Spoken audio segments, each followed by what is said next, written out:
که پی ټی ایم یا د هغې ملګري په آرمي پسې لګیا دي پی ټی ایم ته لاس نه ورچولی کېږي دې په شا د آرمي لاس خو نه دی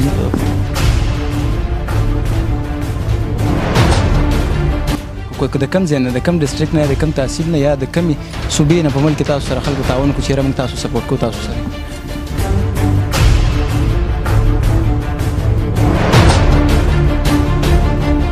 نن تاریخه پورې څه چینجز راغلی په دې نظام کې د پښتنو ته څه انصاف میلاو شو یا هغه ظلم څه کم شو تاسو چې د څه خلاف راوځئ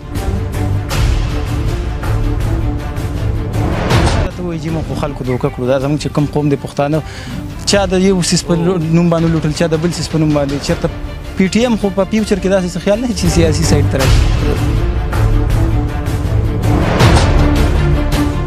رب ذوالجلال چې ډېر بخښونکی او غیرتي باچا دی قدرمنو کتونکو زموږ دا کیمرا اکثر په هغه ځای کې کولاویږي چېرته چې د پښتون سره ظلم او زیاتې کېږي چېرته چې د پښتون خبره راشي هلته زموږ کیمرا او مایک زور کوي ځکه د دې پښتنۍ خاورې څخه تړلي خلک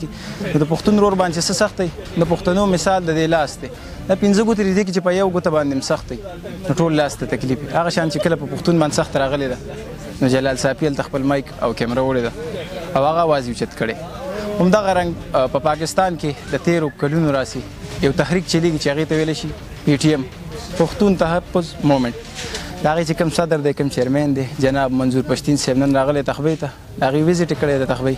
هغوی سره خبرې اترې کوو د دوی تحریک حوالې سره پښتنو سره چې کوم ظلم کېږي د هغې حوالې سره نو موږ سره اوسئ اول خو جي تاسو ته دلته په راتګ هرکلی وایو ډېره مننه خدای مو تل آباد لره خوشحاله شي جي د ټیم راکول هم ډېره مننه دا راته ووایي جي پښتون تحفظ مومنټ تاسو یو تحریک چلوئ د کلونو راسي دا سوچ هم ذهن ته څنګه رالی جي چې داسې یو تحریک پکار دی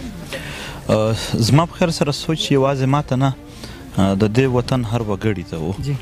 چې زموږ په خاوره باندې زموږ په وطن کې یو ترهګري یو غوبل یو د پښتنو وژنې یو قتل عام نو داسې یو پښتون نه و چې زړه یې نه دردېده بلکې پښتانه خو پرېږده هر هغه انسان چې د انسانیت مینه ورسره د هغو هم زړونه دردېدل په دې باندې نو دې دپاره د یو فورم هر چا ضرورت شمارولو ځکه چې موږ په ډېر کم تعداد کې ملګري راووتلو غږ مو وکړو نو ټول پښتانه راغلل او د هغې ملګرتیا یې وکړه او دغه ملګرتیا وه چې پی ټي ایم جوړ شو پی ټي ایم بنیادي وجه دغه وجې چې پښتنو سره کوم ظلم کېږي د هغې دپاره تاسو راوچت شو حقیقت دغه دی چې د پښتنو سره ظلم او جبر بیا یې څه ازاله نه وه بیا یې څه تپوس نه وه بیا یې څه انصاف عدالت نه وه هره ورځ پښتانه وژنې شروع وې انصاف خو پرېږده د سره څه قانوني کاروایي به هم نه وه د دنیا جهان کې یوازې زموږ په خاوره به نامعلوم افراد وو هغه خلک به یې وژل چې چا به زموږ خبره کوله د دنیا جهان کې ترهګري زموږ په خاوره دنیا جهان کې به چې سرکاري ادارو هم ظلم کوه ماورای عدالت کړن هغه به هم زموږ په خاوره نو ظاهره خبره د پښتون یو لوی کام دی او په یو بل باندې زړه هم دردېږي نو د دغې نه د توقع چې یو تحریک به وي نو هغه پی ټي ایم راغی او پښتنو هر ځای کې ډېره لویه مرسته او ډېره لویه ملګرتیا وکړه صحیح جي کله چې تاسو اواز اوچت کړو داسې د یو تحریک چغه مو کړه چا د لبیک وکړو د کم ځای نه د کم ډسټرکټ نه د کم تحصیل نه یا د کمې صوبې نه په ملک کې تاسو سره خلکو تعاون وکړو چېرې موږ تاسو سپورټ کوو تاسو سره د پښتنو هر ضلع هر تحصیل او هر کلي کې د پی ټي ایم نه ملګرتیا لپاره غږ پورته شو هر چا پورته کړو هغه وجه وه چې پی ټي ایم ډېر زر د پښتنو یو لوی تحریک او یو قومي فورم جوړ شو نن سبا خو چې څوک د حق خبره کوي د هغه دښمنان هم ډېر تاسو تحریک جوړ کړو تر نن تاریخه پورې راورسېدې څه مشکلات مخې ته راغلي نو مشکلات خو تاسو خپل به لیدلي وي زموږ بلها ملګري شهیدان شول بلها جیلونه تر موږ پر خپل جیلونه او لارې کې بندول اوس هم زه چې بونیر ته ځم په ما پابندي وي زه چې باجوړ ته ځم زه چې مومندو ته ځم زه چې خیبر ته ځم زه چې کورم ته ځم زه چې اورکزۍ ته ځم زه چې ژوب ته ځم کله سیف الله لورلايي چمن کویټه دا ټول په ما بند وي مین وجه دا وي چې موږ د پښتون وطن د اتفاق اتحاد دپاره کار کوو هغه خلک چې هغه پوهیږي چې که پښتانه اتفاق اتحاد وکړي نو د دوی کاروبار د دوی گیم د دوی دلته په پښتنو ظلم جبر کې چې کوم خپل مفادات دي هغه چې څومره بند نور به هم بند شي نو هغه بیا د دوی زموږ بند کول غواړي هغه زموږ لارې زموږ فکر سوچ هر څه بند کول غواړي. خو په د اوس وختونو کې د دمره لویه پروپیګنډې به وجود د هر ځای د بند کولو د جیلونو د شهادتونو نه راواخله تر هر ډول مشکلاتو پورې، بلکې زمونږ یو عام وګړی عام ملګری هم چې پی ټي ایم سپورټ کوي دوی به کور ته ورشي او دمکیانې به ورکړي. د دې باوجود هم پی ټي ایم ښه په زور و شور سره په پښتونخوا کې موجود دی او د خپل وطن او د خپلو خلکو خبره کوي، ښه مضبوط دی. یعنې د دوی حربې تقریبا ټولې د تحریک لاړخه ناکامې شوي دي، د پښتون کام لاړخه. صحیح. ته راته ووایي چې تاسو چې کله اواز اوچت کړی تر نن تاریخه پورې کال 2021 روان دی، تر نن تاریخه پورې څه چینجز راغلی په دې نظام کې د پښتنو ته څه انصاف میلاو شو یا هغه ظلم څه کم شو تاسو چې د څه خلاف راوتي؟ دومره وشول چې اول په چیک پوسټونو، یعنې که زه دا ووایم چې د سوات نه واخله تر چمن پره لاس لکه پښتنو خویندې میندو ته به په یوه ورځ کې کنځل کېدل. د دوی بیزیتیانې، د دوی تګ راتګ مشکلات په هغه کې که تاسو چیرې وګورئ لاړ شئ په جنګ ځپلي علاقو کې نو یو څه ډول بدلون راغلی دی په هغه کې. بله خبره دا ده چې دین اول پښتانه به چې ووژل شول نو یو خاموشي به، اوس خاموشي نه وي، اوس یو شور وي که نه، یو غږ وي د هغه دپاره، یو آواز وي. پخوا به د دوی یره چې کومه وه هغې ډېر کار کوو، چې تحریک راغی هغه یره هغه شان کار اوس نه کوي. بیداري راغله. د پی ټي ایم تر ټولو لویه کامیابي په خپله پی ټي ایم جوړېدل دي، دا هم یو لویه کامیابي ده. بیا د په دې خوا که موږ وګورو د ظلم او جبر ټیک ده، دا نه ده چې ختم شوی دی، خو داسې هم نه ده چې خلک غلي ناست دي. دا اوس یو میاشت به کېږي په ماکین کې دوه ځوانان د سیکیورټي ادارو لخوا ووژل شول، سیکیورټي فورسز لخوا. نو بیا در نه کېناستله، زور یې دومره د در نه تېر شو چې په هغه سیکیورټي فورسز باندې اف آی آر وشو. په چمن کې هم چې کله ماشومان ووژل بیا په در نه پس اف آی آر وشو. ګنې داسې به نه وه پخوا. په 2018 نه اول بیا پښتانه چې ووژل، اول بیا د دهشتګردو نام ورکړو، بیا به سټارونه ورته پرې لګېدل، په دنیا کې به ډالرې ورته پرې میلاوېدلې، دوی ته به یو قسم صفتونه به یې شروع وو د پښتنو په مور. خو 2018 نه پس دا کارونه نشي کېدلی. اوس به دنیا هم دوی ته تراګر وایي چې دا د ظلم کړی دی، نه به څوک پرې ډالرې په ورکړي او سټارونه نه، اوس به اف آی آرونه لګي که نه. کوششونه د پی ټي ایم هر وخت وي چې په هر کرایم باندې کریمینل باندې اف آی آر وشي او یو د حق انصاف. باقي خو سټیټ یو مشینري ده، پی ټي ایم په لاس کې نه ده، هغه د سټیټ واکداران چې کوم دي د هغو په لاس کې ده. د هغو په زړه کې جبر پاتې دی، د هغو په زړه کې د ظلم سوچ پاتې دی. نو هغه به ظاهره خبره د خپل ټول وس او کوششونه کوي چې زیات نه زیات یعنې فایدې نه وشي، بلکې کم سے کم کیسو باندې دوی دلته یو سیټلمنټ وکړي. که دا وایو هم چې د میسینګ پرسنز ایشو وه، لاپته افراد چې موږ ورته وایو، مونږ پوهېږو په لاپته افراد کې به 100% بې ګناه هم نه وي، نه به 100% ګناهګار وي. خو دا کار د چا دی چې د بې ګناه او ګناهګار معلوم کړي؟ دا زه ته نه، سټیټ وایي. چا چې په دې کې سټیټ په آیین باندې حلف اخیستی هغه آیین وایي چې د لپاره عدالت دی. نو هغه د عدالت ته پیش کړل شي چې څوک هم مجرم وي سزا ورکړه، چې څوک بې ګناه وي راخلاص کړه. دا یو طریقه ده، دا یو انساني طریقه ده، دا یو بنیادي طریقه ده که نه، او دا د قومونو د ملکونو د چلولو طریقې دي که نه، هغه یې نه کوي. موږ پوهېږو چې د میسینګ پرسن نه یو کاروبار جوړ شوی. کاروبار داسې چې دلته به یو واقعه وشي، بیا چې کوم خلکو کړی د هغه به دوی معاف کړي، احسان الاحسان دوی ته به اسانې لارې ورکړي، او چې کوم هلته په انټرمنټ سنټر کې دوی سره بغیر څه ریکارډ کسان پراته دي هغې به دوه درې راواخلي او به یې ولي چې دا خو مونږ کاروایي وکړه جوابي. نو دوی یو گیم پې وژدوي، یو جنګ پې وژدوي. چې کله په ریکارډ کې راشي بیا به دوی دغه گیم نشي پې کولی. خبره چې جاري ده، خو میسینګ پرسن دا خبره په کې پی کې بیا د تېرو کلونو راسې روانه ده. په وګورو ماشومان زیات تر مس کېږي، میسینګ پرسن چې کوم څه غټ خلک زموږ دغه کې وجه څه ده چې د پښتانه بدنامۍ یا د دې د دهشتګردۍ کوم امیج چې دي دنیا ته ښودل چې پښتانه دهشتګرد دي، دغه وجه ده که نه؟ چې تا کومې فایدې وشولې په هغه کې یو فایده دا هم ده چې پخوا به پښتانه ترهګر شمارول.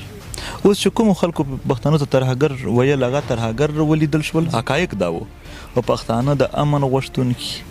د سولې غوښتونکي او په دې خاوره کې د ښه ژوند غوښتونکي، هغه یې ثابت کړل پښتنو. نو پخپله دغه هم یو دی چې دوی دا شی ثابتوي. او ګوره یو علاقه کې ترهګرۍ واقعه وشوه هم، هم که ترهګر ووژني هم که سیکیورټي فورسز هم ووژني په دواړو کې دلته دا دوی ثابتول غواړي چې دا خو دلته پښتانه وطن کې ترهګري ده صحیح په دواړو کې دغه شی ثابت شي بیا په میډیا دې شي ته کوریج ورکول کیږي خو چې کله هغلته عام ولس وځپل شي د عام ولس خبره وي د عام ولس غوښتنه وي هغه ته بیا کوریج دوی نه ورکوي ځکه چې په هغه کې بیا پښتون کم یعنې پی ټي ایم چې امن غواړي هغه ته به دوی کوریج نه ورکوي پی ټي ایم دغسې عام ولس راوځي د امن دپاره در نه کوي احتجاج کوي هغو ته به دوی کوریج نه ورکوي که نه ولې به نه ورکوي چې په هغه باندې پښتانه ترهګر نه ثابتېږي چې په کومو واقعه په کومو خبرو ثابتېږي نو دا لا هم وده ورکول کېږي موږ په دې خاوره باندې ترهګري نه غواړو بدامني نه غواړو سوله غواړو امن غواړو ژوند غواړو پشتین جی لږ سخت دی سینه لږ ستاسو وسینه وګورئ صحیح ده جی داسې جی موږ که وګورو زمونږ په معاشره کې که څوک یو عام شهري هم خبره وکړي د آرمي پسې د آرمي خلاف خبره کول داسې ده بس د مچو ګبین لري لاس ورکول موږ پښتانه وي که نه په 24 غنټو کې د هغه پته هم لږ اوچت کړی که پی ټي ایم یا د هغې ملګري په آرمي پسې لګیا دي پی ټي ایم ته لاس نه ورچولی کېږي دې په شا د آرمي لاس ونه دی جي په بخښنه سره اوس خو پی ټي ایم هم د مچو ګبین د چې یاد کړه پی ټي ایم ته هم چې ګوته ورډه تېر کال د ولیده چې زه ونیولم نو کوم ریاکشن راغی که نه صحیح نو دومره آسان هم نه ده کام دی پوره یو لوی کام دی یو فرد دپاره دا کار مشکل و د کام دپاره دومره نه دی مشکل زه نن هم دا وایم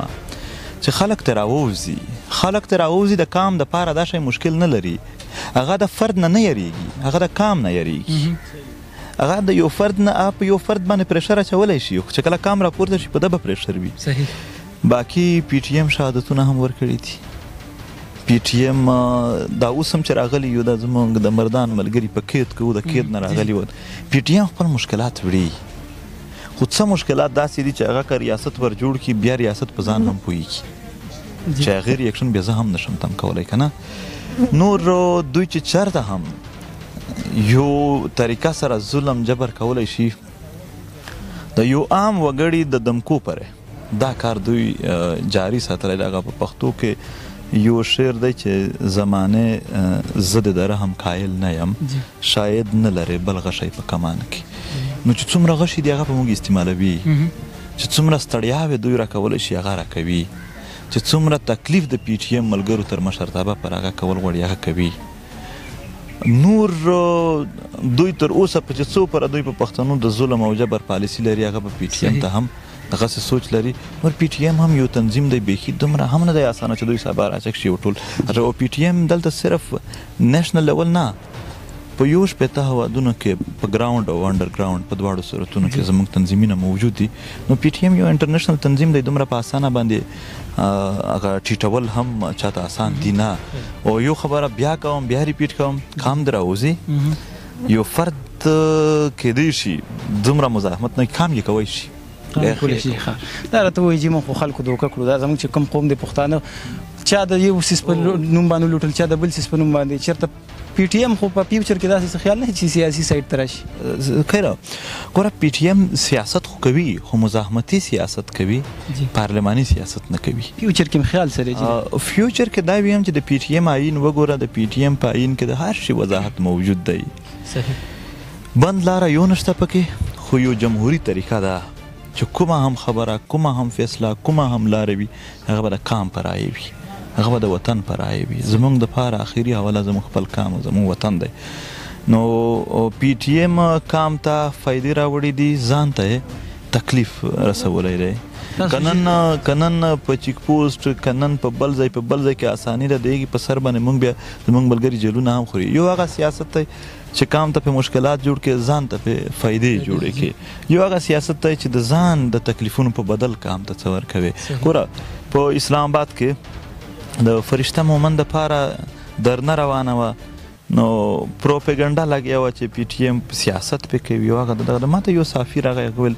تاسو سیاست پې کوئ ما هو دا څه کرکټ مسله نه ده چې موږ چکه ووهو حل یې کړو یا وکټ واخلو دا یو اجتماعي مسله ده دا به په یو سیاسي فورم په احتجاج جلسه سیاست مطلب جلسه احتجاج درنه په ذریعه باندې مونږ حل کوو خو هغه سیاست مونږ نه دی کړی چې دوی ته مو نقصان او ځان ته مو فایدې رسولي دي څه شول دا شول چې ټوله ورځ په دې ګرمي کې درنه زموږ ملګرو ورته وکړه او بیا په هغې په بدل کې دوی ته جی ایچ جوړه شوله د دوی کور سره هغه مالي مدد هم وشو د دوی پلار یې تر پارلیمنټ په راوغوښته مونږ ته پکې اف آی آرونه میلاو شول مونږ پکې اف آی آر وخوړل دوی ته مو ګټه ورکړه. موږ په دې د تکلیف په دور کې د دې غم په دور کې د کام غمونه او تکلیفونه په خپل ځانونه راواچو، دوی ته راحت جوړو. دا زموږ لار ده. صحیح. دا راته وایي چې بس په اخر کې کوشنې منظور پښتین چې کله تحریک आवाज اوچت کو تر نن تاریخ ما څنګه وړاندې کال 2020 روان دي، د دې خپل تحریک نه د خپل مرګرو نه 100% مطمئن یې چې موږ په صحیح لار روان یو، کامیابی زموږ په قسمت. تحریک داسې وي لکه د زموږ د غرونو کورونه څه وي، د خټې روزانه چې کار نه پکې کوي، بیا بارانونه وي، یو شی بل شی مسلسل به کار کوي. او تحریک د مسلسل کار نام دی. مونږ دا نه وایو چې مونږ پرفیکټ یو، دا هم نه وایو چې مونږ څه غلط لګیو، مونږ بالکل ټیک لګیو. او کام ته د یو منظم تنظیم ورکولو دپاره زموږ ملګرو اوس هم هڅې شروع دي، غړیتوب ممبرشپ شروع دی، ځای پر ځای یو داسې سیټ اپ منځته راوړل چې هغه د کام واقعي یو لوړ خدمت وکړي. په هغې کښې زموږ کوششونه هره ورځ لګیا دي. یو خو د کام نمایندګي ده، د دې کام دشمن باندې هغه اوله ورځ مونږ غږ کړی دی چې دا دشمن دی، دا ښه دی، دا بد دی، امن دی، جنگ دی، د چا ملګري یو، کام څه غواړي. په دې کې په نمایندګي کې پی ټي ایم په خپل هره جلسه په خپل هر فورم کې ښه واضح او د کام خبره کړې ده، پرفیکټ. دومه خبره ده یو منظم تنظیم، په هغه باندې هم زموږ د ملګرو ښه مضبوط کار لګیا دی، هغه به هم منځته راوړو. زموږ تنظیم به په ادارو شامل وي، فیصلې به د فرد نه د ادارې وي، او په یو جمهوري طریقه باندې به په هر ځای کې د کام وطن دپاره یو کار کیږي. هر یو وګړی به د تحریک یو، هر یو غړی به په یو اداره کې د کام د خدمت چې کوم ټاکل شوي چې دا اداره به دا کار کوي، د کام دپاره هغې دپاره به خپل کار او خدمت کوي. صحیح. ډېره مننه جي. خوشحاله شي. اخري کوېسچن دغه دي چې نوجوانان که موږ سوچ وکړو د قام مټي کله چې نوجوان تعلیم وکړي، ایجوکیټډ شي، نو زموږ په پښتونخوا کې دا خبره سړی په موټرسایکله لسم وکړي، ګیر چاپېره نوجوانان ولاړ چېرته چې منظور پښتین ځي هلته نوجوانان په هغې پسې. نو دغه د قوم دغه مټې دغه سرمایه د موجوده حکومت به هم زیات کم، د هغې نه وړاندې چې کم تېر حکومتونو هغوی مایوسه کړي دي. د الیکشن په ورځو کې ولې دا شنه باغونه ورته ښودلي چې تاسو له به نوکریانې درکړو، دغه به وکړه. هغه نوجوان نن سبا د مایوسۍ ښکار دی. بعضې وخت کې موږ ګورو خودکشیانې کوي دغه نوجوانان، د روزګار په تکل کې راوځي د کوره، په برتیانو کې منډې تړلې وي، څه ورته میلاو نه شي، اخري انجام یې دغه چې خودکشي وکړي. تاسو ګورئ دغه نوجوانانو ته پیغام څه ورکوي د خپل تحریک د سایډ؟ مایوسي خو بیخي نشته دی. مایوسي په دې نشته دی چې مونږ غلط کار نه کوو، صحیح کار کوو. بیا په دې نشته دی چې مونږ خدمت کوو، چاته مو څه زحمت نه دی رسولی. او چې څوک ظلم کوي، جبر کوي، هغې ته کیدای شي زحمت وي. عام انسان ته یو مظلوم د مظلوم ملګرتیا ده. کوششونه او هڅې به زمونږ روانې وي. که د کام دپاره غږ پورته کول وي او تل مونږ هڅې روان وي، ریزلټ یې نه راځي، مونږ یې بیا نه پرېږدو، غلي کات ته یې نه پاتې کېږو. نوجوانان چې کوم د پښتونخوا دي چې تا سپیشل دوی یاد کړل، اول خو زه د پښتونخوا ټول وګړي یادوم، خو بیا سپیشل چې تا نوجوان یاد کړم. تر ټولو لوی خو د دوی مننه چې هر ځای کې د خپل قامي تحریک ډېره لویه ملګرتیا وکړه پښتنو ځوانانو. دویمه خبره، دوی چې تر څو پورې دلته د وطن او د کامو د دې ولس د دې خاورې د پرمختګ خبره د دغه ملګرتیا نه وي کړې، تر هغه پره به دوی ته مایوسۍ او مشکلات دا زیاتېږي. چې څو موږ په دې کې زیات یعنې ځانونه انوالو کوو، دومره به موږ ته لارې خلاصېږي. موږ چې څو په اتفاق وو، دومره به زموږ مسایل په اسانه حل کېږي. موږ که یوازې د مشکلات لکه تا چې د ځوانانو د مشکلاتو خبر، که یوازې ورته پاتې شو، بیا هغه حل کول ډېر مشکل وي. نو کوشش پکار ده چې د اتفاق اتحاد دپاره کار وشي او د خپل وطن په بنیادونو باندې مونږ کلک ودرېږو. مننه. ډېره مننه یو جهان. مننه منظور پښتین صاحب. ګرانو کتونکو، دا منظور پښتین د پښتون تحریک تحفظ مومنټ چې کوم چیرمن، هغې خبرې تاسو واورئ. دې خبرو تاسو څومره اتفاق کوئ، خپله رایې کمنټس کې کولی شي. او دوی دپاره دغه یو شعر چې وایي لږ په دې خپله ځمکه ودرېږه، اسمان بشي او ولس جانان که نو د ټول ولس جانان بشي. قدرمنو، دغه شعر د دوی ته ډالۍ دي چې چېرته هم ځي هلته ولس په دوی پسې، ځکه چې دوی د پښتنو دپاره آواز اوچت کړی، پښتنو چې کوم ظلم کوي د هغې خلاف دوی د خپل تحریک دغه کړی. نو دغه شان به د پښتنو دغه حوصلې دوی بلندې ساتي، د پښتون سره چې کوم ظلم روان دی هغې خلاف به دوی آواز اوچتوي. انشاءالله په هر فورم باندې دا نننۍ خپرونه د منظور پښتین صاحب سره خصوصي، تاسو د دې خبرو سره څومره اتفاق لرئ، خپله رایه موږ ته کمنټس کولی شئ. همدې سره خپل کوربه جلال صافي له اجازت ورکوي په دغه دعا سره چې چېرته یې ښاد آباد او بریالي اوسئ. د الله په امان.